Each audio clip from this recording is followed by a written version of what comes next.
All right, so I wanted to wait a day, a kind of a day and a half after to record this because I didn't want to sound like every other bitter fan that loses in the Champions League by a lot of controversy.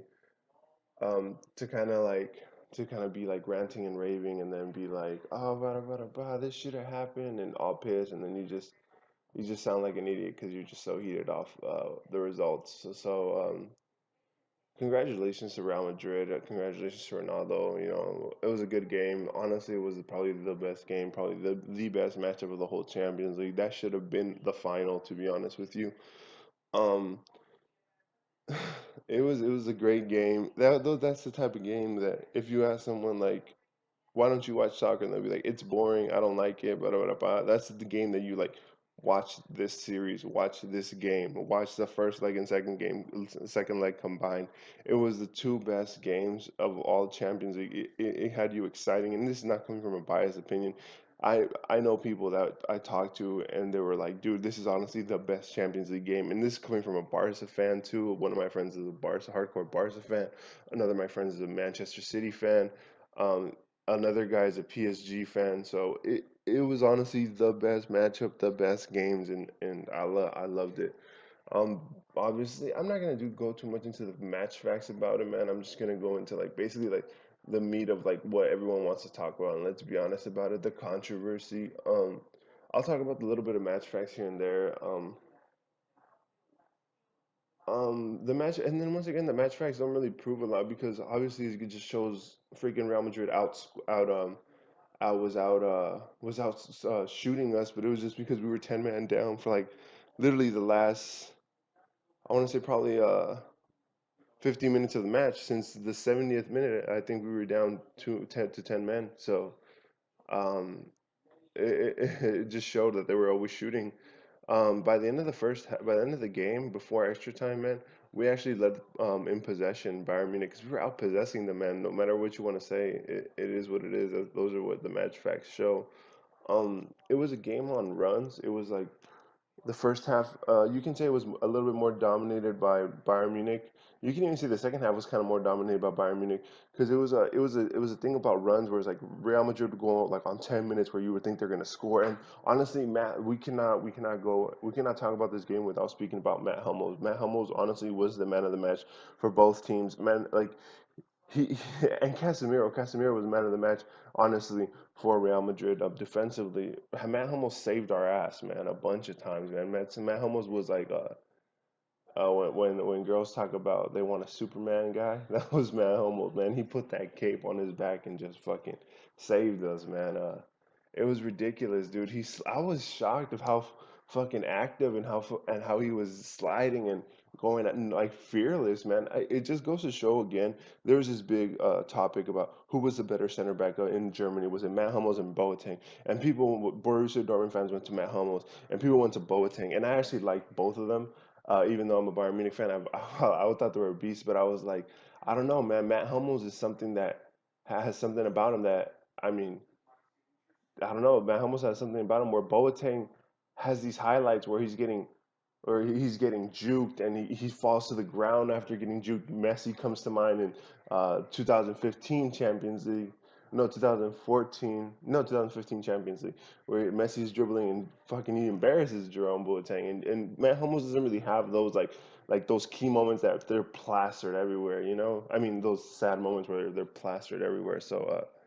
But yesterday just proved, man, Matt Hummels is honestly a little bit better than Boateng, and the proof is in the pudding.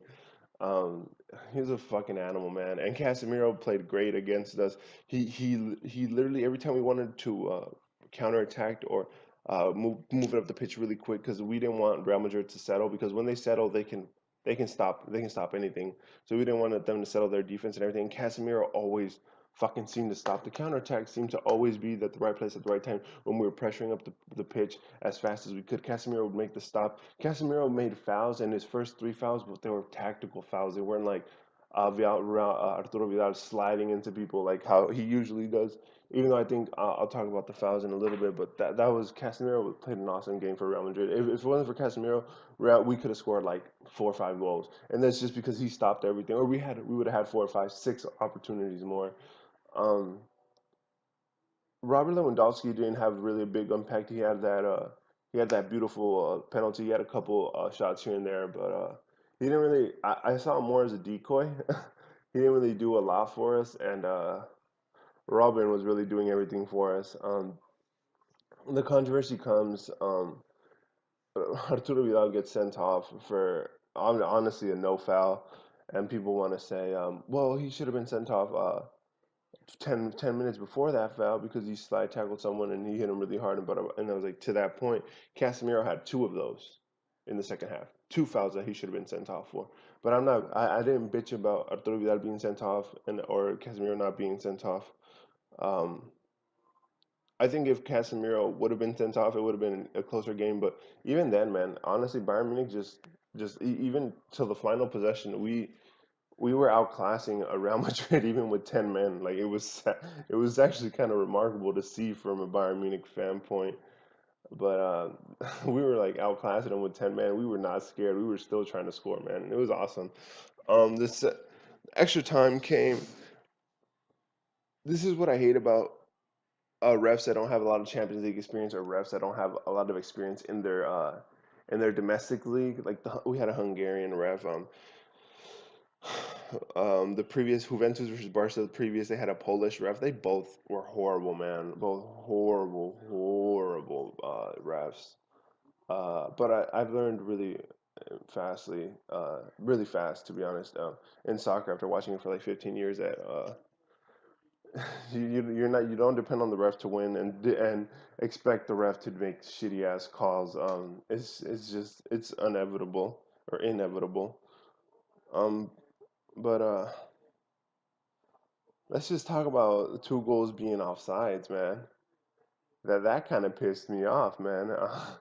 Two goals being offsides completely. Like even I looked at them and I was like, "Isn't that considered offsides?" And then of course they were, and I was like, "Man!" And people want to say, "Yeah, but you lost 4-2." Yeah, well, you take away those two goals, you don't even score the last one. You know what I mean? like like when Marcelo the first one where he tied it 2-2, that was offsides clear as day. And then Marcelo, from what I understand the offside rule, and I could be wrong, Marcelo beat everyone, but then Cristiano Ronaldo was still considered on the offside position, and he never got back onside. Even though the ball crossed, he had to get back on the onside position and then come back to the off, and then come back with Marcelo, and he just passed it to Marcelo just passed to Cristiano, and he scored. And I was like, that's offsides, and that's clear as day. And I don't know, maybe I might be interpreting the two offside rules. I mean, the offside rule on that one wrong, but if you don't score those two, you don't even get your third. You know. Uh, what I didn't like after the game, uh, you heard Arturo Vidal and who was it, Thiago, and I think Lewandowski ended up kind of like going to the refs, the refs dressing room, and ended up yelling at him. And it's you want to? I'm gonna be honest with you. This happens any other year to the Champions League, I don't care. But this year, not that I don't care, but I don't get as pissed or as sad about it. Cause it's like, man, we lost. Suck it up. That's what I'm my mentality. But it was just this year was just because it was Xabi Alonso's last year and Philip Lamb's last year, and to go out like that on straight controversy of saying, dude, we were the better team. You can clearly you can make an argument that Bayern Munich was the better team if you watch both games back, and obviously like the goals tell different and stats tell differently. But if you watch back and look at possession by possession, half by half, Real Madrid only had one solid half, and that was the second half in the first leg. Bayern Munich controlled both halves really essentially more than Real Madrid. So it just sucks because Philip Lahm and Xabi Alonso, they're probably my two favorites. Philip Lahm's been a legend of Bayern Munich, and Xabi Alonso, he was a legend for Real Madrid, came to Bayern, except we accepted him like anything. And the reason I have so much respect for Xabi Alonso is because he could have done what Xabi did, go to the fucking Qatar League and do a last minute cash grab.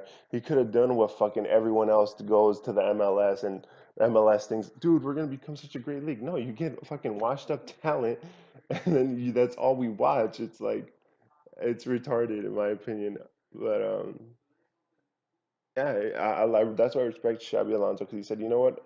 I'm gonna go out playing at the highest level that I can, and I'm quitting. I'm not gonna go to the MLS. I'm not gonna go. Even people when I heard Giovanni Dos Santos was going back to the MLS, it's like, why not just go to the Mexican League? The Mexican League is far ahead of the MLS League, and if people want to argue with me on that, I can fucking show you stats, and I can, dude. The Mexican League has never lost to the MLS team in in the Champions League two-legged series.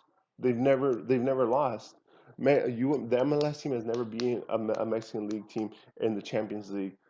Uh, in the Champions League two-legged series to go on and to play for the semis or the final. It's never happened. That's why it's always two Mexican teams in the CONCACAF Champions League. So, but yeah, I mean, it sucks. I feel bad for Xabi and Philip Lam the most, but we'll be back, man. We just need a solid right back. But congrats to Cristiano. I told you, whoever wins this is winning the whole thing. I just don't see any other team competing with them. But yeah, this is just most like I didn't want to talk about stats and everything because obviously like everyone's if you watch this, man, you know you watched the game. So I'm just gonna tell you what I thought about the game and how it was going. I thought it was a great game regardless of the controversy. And I don't know, man. I enjoyed the game a lot. It was a great game. Yeah, the ref fucked it up again for us, but I'm not blaming the ref or anything. I'm just saying, I've come to expect it. If it's not a ref from Spain, England, my favorite refs are from England, to be honest. Because the England league is really a physical league compared to other leagues. Germans are badass too. Italian refs are cool. Italian refs are really good actually because that's a really physical league too. Um, but once you start getting to Poland, Hungary, Belgium, it's like, dude, I don't want to see those fucking refs, man. Russian, it's just like, dude, come on, get them out of there. Like, I hate it. I mean, I get the model that you kind of want to ref completely away from both teams. Like if it's a Spanish and a German league, you don't want a Spanish or a German ref, and you don't want like any ref that has any like ties nationality wise to a lot of the teams. So it's like, oh well, there's not really a lot of Polish except Lewandowski. It's like why not bring in the Polish guy or that Hungarian? There was no Hungarian nationality on either team, so it was like, oh, he'll be unbiased. But then sometimes it's just like, dude, I don't give a fuck. Let's just get a good ref in there, man. Like it's horrible, but. I mean, it is what it is, man. We'll see. Obviously, I already know Juventus went on and Monaco went on, so I'll be doing videos about that. But looks like we're gonna see another Atletico Madrid Real Madrid final again. And honestly, I just hate that matchup. It's such a boring fucking matchup. But that's for another video and another day. All right, thank you guys.